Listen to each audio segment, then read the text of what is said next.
What's up, AP Psych? Welcome back. We're hitting up our next unit here on intelligence and different intelligence theories. It's a somewhat controversial topic with a lot of differing opinions out there in regards to what intelligence is. Can we quantify it with a number? Is it something people have? Things like that. So we're going to get into all that and all the different theories around it, and we'll have a class discussion involving what we think it means to be intelligent. So we got a lot of things coming for this unit. But overall, it'll be a quick one and one that we are going to jump into right now. So first up, what is intelligence? Well, intelligence in all cultures is the capacity to understand the world, think rationally, and use resources effectively when you're faced with challenges, right? It's to think critically and move through problems and come up with creative solutions. Now, in research studies, though, when we talk about intelligence, it's whatever the intelligence test measures, which most of the time tends to be school smarts, right? And that's one of the controversial parts of intelligence tests, right? It tends to, grade our reading, our mathematics, our writing, our processing, things like that, which mostly tends to be tested in schools. So when we talk about intelligence, though, we want to talk about it from a conceptual standpoint, because psychologists believe that intelligence is a concept and not a thing. Okay, when we think of intelligence as a trait or a thing that you have, we commit an error called reification. Okay, that's viewing an abstract, immaterial concept as if it were a concrete thing. So when people say like, "Oh, this is my IQ. This is the IQ that I have," that's making a mistake. That's making a reification mistake. You don't have an IQ. It's a score you achieve on a test, right? And we've talked about this before. With growth mindset and LTP, long-term potentiation, and how your brain can grow and change. We want to have that thought that you can do better. One test score doesn't define you, that type of thing. So when you say this is my IQ, I have this IQ, you're identifying it as a trait, which is incorrect. It's a score you've achieved, right? So don't commit that reification mistake, right? It's like intelligence is just a concept, and it's a concept that we study and try to understand in different people, in different cultures. So there are some controversies about intelligence.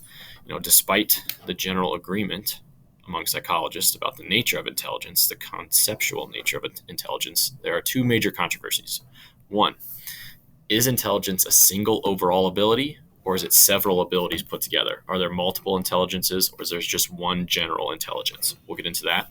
And with modern neuroscience techniques, can we locate where intelligence stems from physiologically within the brain, and can we measure it? So can we find a biological explanation for intelligence? So those are two big issues currently in intelligence research. So first up, let's hit that first one. At the beginning of this intelligence research, there's a psychologist by the name of Charles Spearman, and he believed that there was a single general factor, or what we'll call G factor, for all mental ability. Now, he didn't deny that some people have, outstanding talents. Some people are really good at math, physics, reading, writing, have natural apts for those skills and those abilities. But he also felt that these differences shouldn't blind us to a single overall or general intelligence. So he proposed that general intelligence theory, or G, the G factor, is linked to many clusters that can be analyzed by factor analysis that create a single underlying aspect of intelligence. Okay. So, for example, people who do well on a vocabulary also do well on a paragraph comprehension, and that creates this cluster, right, that helps define their verbal intelligence. And other general factors like spatial ability and reasoning ability come together to create this G factor of general intelligence. Now, on the flip side, a psychologist by the name of L.L. Thurston, a critic of Spearman, analyzed his subjects not on a single scale of general intelligence, but on 7 clusters of primary mental abilities. And this is the beginning of what we'll call multiple intelligences theory. So he tested them on 7 different types of primary mental abilities and said, we don't just have one general factor. We have all of these different things that people can show their intelligence in regards to. Now, as more and more research came out about Thurston and his data, other psychologists analyze it, and they find this weak relationship between these clusters. And that points to more evidence supporting that G factor that underlies all aspects of our intelligence. So they're saying, people who are successful here are successful in other areas as well, which shows that they do have some type of general intelligence ability, right? So if you think of like G factor, you can think of it in terms of, maybe this helps some people to think of it as in terms of athleticism. When you say somebody's athletic, they're generally going to be good in most sports, right? He or she's really athletic. They can just, even though they've never played, golf before, they're going to be good at it because they're athletic. Even though they've never, tried gymnastics before, they're going to be good because they're athletic. So that idea of G factor is, they may never have experienced, problems in this area of intelligence, but they're going to be good at it because they have a general factor of intelligence. Okay? So that's the idea behind G factor. And there was some evidence to support that. As time goes on, and more recently, some contemporary intelligence theories include Howard Gardner, who supports Thurston's idea that intelligence comes in multiple forms, right? And he notes that in some individuals, brain damage can diminish one type of ability, but not others, right? So there must be many facets of intelligence. There must be areas of the brain that control different types of intelligence. And another example to point to back this up would be people with savant syndrome, who tend to have very low general IQs. They do excel in certain abilities such as, music, mathematics, memory, right? They have this special ability that isn't impacted by their low IQ. So Gardner puts forth his multiple intelligences theory, and he proposed 9 different forms of intelligence, each relatively independent of the others. So he would argue that, it's not how smart you are with your general intelligence, it's how you are smart in your specific intelligence ability. So here's the 9 that he mentioned. I'll just go through them briefly. You have interpersonal, and these are people who learn through interacting with others and collaborating.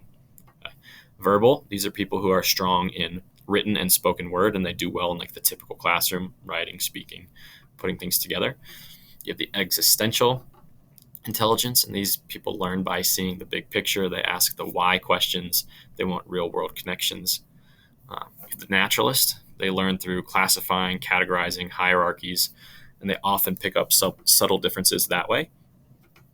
You have the musical. You can think they learn through rhythms and patterns. The bodily or bodily kinesthetic is another name for that. They learn by doing, experiencing it, hands-on activities, things like that. Intrapersonal, in touch with your own feelings, much more introspective, and they want to know how ideas relate to them. Then you have the visual, see concepts to understand it. They have to see it being done. They need to see it laid out visually on a map or a chart or an illustration. And then you have mathematical, aptitude for numbers, reasoning, and problem solving. So those were the 9 that multiple intelligences that Gardner lays out. You can think about which one or multiple categories maybe you prefer in terms of how you think about the world.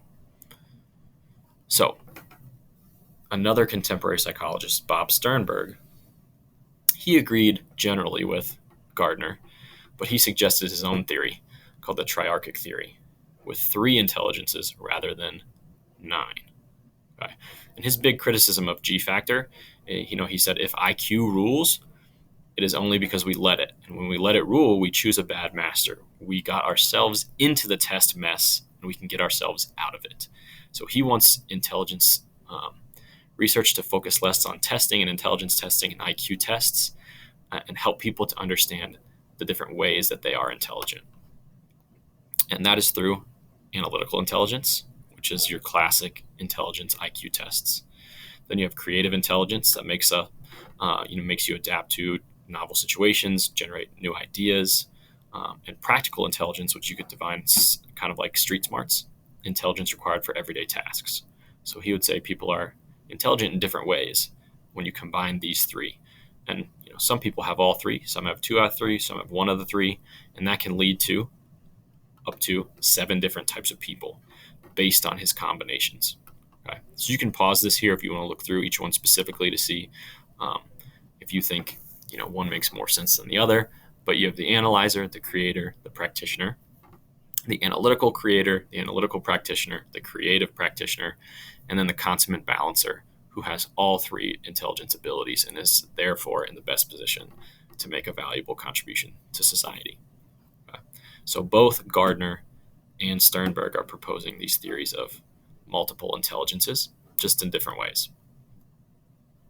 Now, moving on to a different topic, another type of intelligence that's been proposed was by Daniel Goleman, and he believes that there's something called emotional intelligence, or what he would call EQ.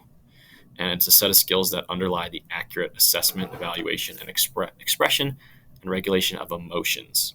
He argues that this is just as important, if not more, than IQ and your multiple intelligences or your G factor, whichever theory you subscribe to. So this aspect of intelligence underlies our ability to get along with others, shows that while individuals may not have traditional high IQ scores, they can be extremely successful due to their high emotional intelligence because they can read people, right? And this would be your primary example of someone who moves up through a company because they know how to interact with people, and they know how to work with people, and they know how to get along and be successful that way, rather than just be purely intelligent and find success in that realm. So different components of EQ include your ability to perceive emotion. Can you recognize emotion in others? Right? Can you see it changing? Can you understand that emotion? Can you predict it? Do you know how they change and blend together? Can you manage your own emotions? Right? Can you express the proper emotion in different situations? And can you use your emotions? Can you utilize emotions to adapt or be creative or be empathetic or help you understand other people better? So these are all components of Goleman's emotional intelligence. Now, a few critics of emotional intelligence, like Gardner and others, criticize that idea and question whether we should stretch intelligence this far. Right? They're saying, are we going too far when we start to apply intelligence to emotions? Are we applying intelligence in too many realms when we do this? Right? And it hasn't been quantified in a rigorous manner because emotional intelligence is hard to test. And some of the controversy comes from the fact that many people believe emotional intelligence and the things that go along with it, in terms of regulating your emotions, your moral compass, those things should be handled by and taught by your family and not by academic institutions or schools or things like that. Okay, so our last piece to talk about intelligence theory here, for number one, is creativity. Right? Creativity is the ability to produce ideas that are both novel, new, and valuable. And it correlates somewhat with intelligence. And if you're a creative person, you would have these following factors. Expertise. So you need a well-developed knowledge base. You have to have imaginative thinking, the ability to see things in new ways. So that's like that divergent thinking, not the convergent thinking that we've talked about in the past. You're adventuresome. You seek new experiences rather than following the pack. You're an individual and you don't mind doing things that are different than the norm. You have intrinsic motivation. You're motivated to be creative from within, not because the teacher's telling you to, or not because your boss is asking you to be creative. You want to do it because it excites you.